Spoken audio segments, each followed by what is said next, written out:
सही सच में जाना, मैं कहता हूँ कयामत के बाद भी जो इतने साल रहेगा ना, जितने साल रहे उसके बाद भी नहीं निकलेगी। मरने पे दिक्कत होगी, वरना वो बोलते हैं जब तक सूरज चांद रहेगा तब तक मुफ्ती तेरा नाम रहेगा जी।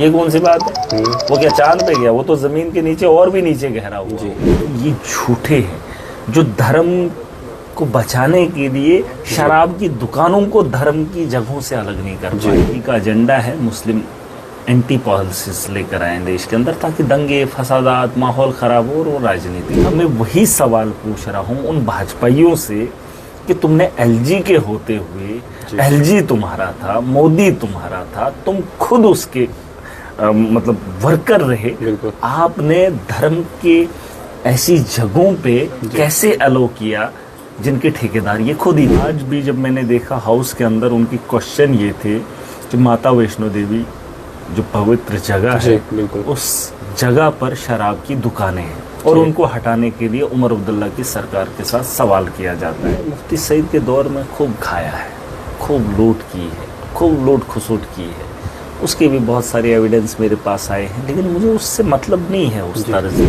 असेंबली सेशन के 3 दिन आज के रोज़ यानी कि कंप्लीट हो गए। आपने देखा किस तरीके से असेंबली में हंगामे हुए, लगातार 3 दिन से बहुत बड़ा हंगामा जो है वो देखने को मिला। जिस तरीके से एमएलए डोडा महराज मलिक के ऊपर हमला किया गया असेंबली के अंदर, इस सब पे हमारे साथ बातचीत करने के लिए हैं एमएलए डोडा महराज मलिक। सबसे पहले बहुत बहुत शुक्रिया, आपने वक्त दिया इस टाइम। किस तरीके से आप इस चीज़ को देखते हैं, जिस तरीके से आज का हंगामा हुआ, बहुत बड़ा हंगामा हुआ, आप पे भी हमला किया गया। सबसे पहले इसके बारे में बताइए, ये कहाँ से शुरुआत हुई और ये जो हमला हुआ उसकी क्या वजह थी?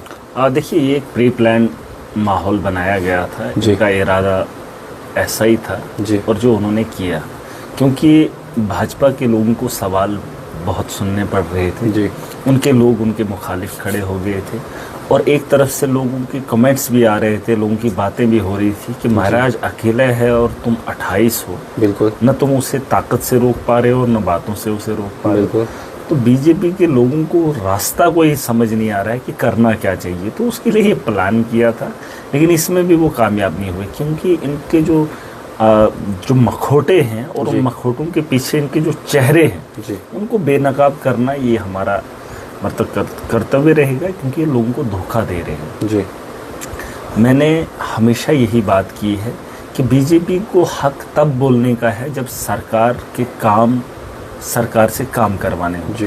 लेकिन आज भी जब मैंने देखा हाउस के अंदर, उनकी क्वेश्चन ये थे कि माता वैष्णो देवी जो पवित्र जगह है, उस जगह पर शराब की दुकानें हैं और उनको हटाने के लिए उमर अब्दुल्ला की सरकार के साथ सवाल किया जाता है। तो मैं वही सवाल पूछ रहा हूँ उन भाजपाइयों से कि तुमने एलजी के होते हुए, एलजी तुम्हारा था, मोदी तुम्हारा था, तुम खुद उसके मतलब वर्कर रहे, आपने धर्म के ऐसी जगहों पे कैसे अलो किया जिनके ठेकेदार ये खुद ही थे जी।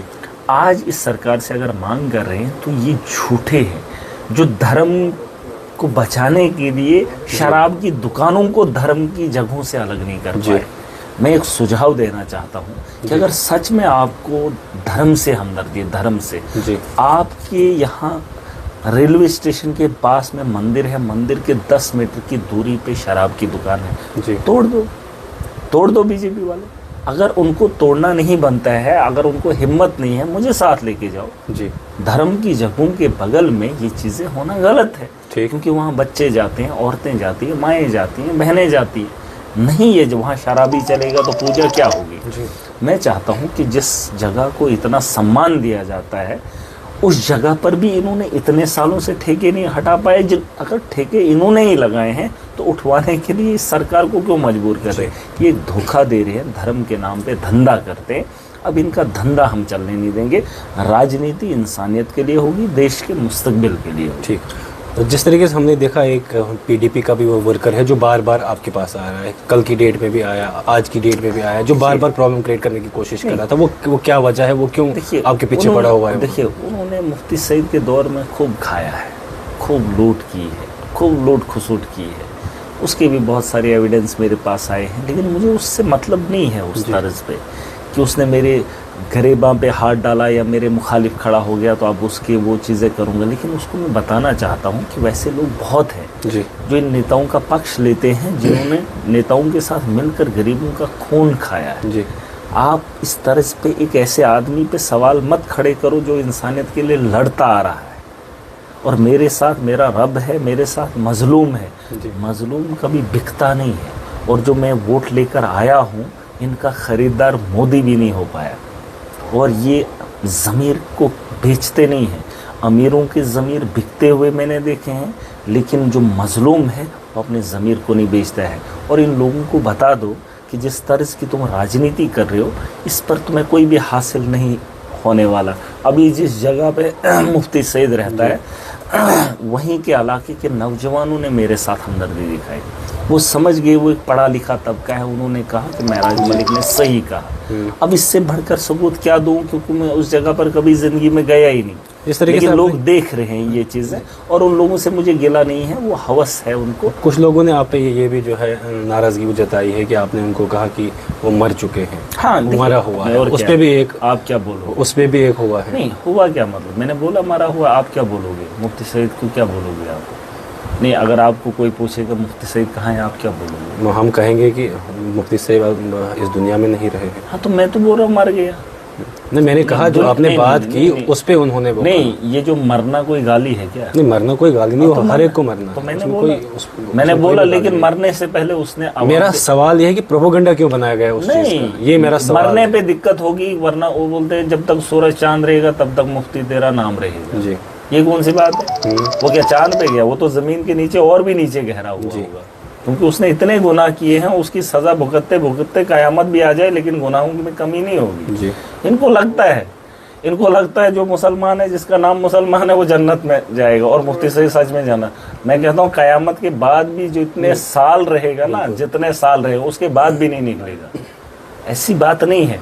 आप सुन लीजिए, जम्मू कश्मीर के लोगों के साथ विश्वासघात हुआ है, और मैंने उसे ये कहा है कि उसने वक़्त के अंदर लोगों के साथ विश्वासघात किया है, गद्दारी की है।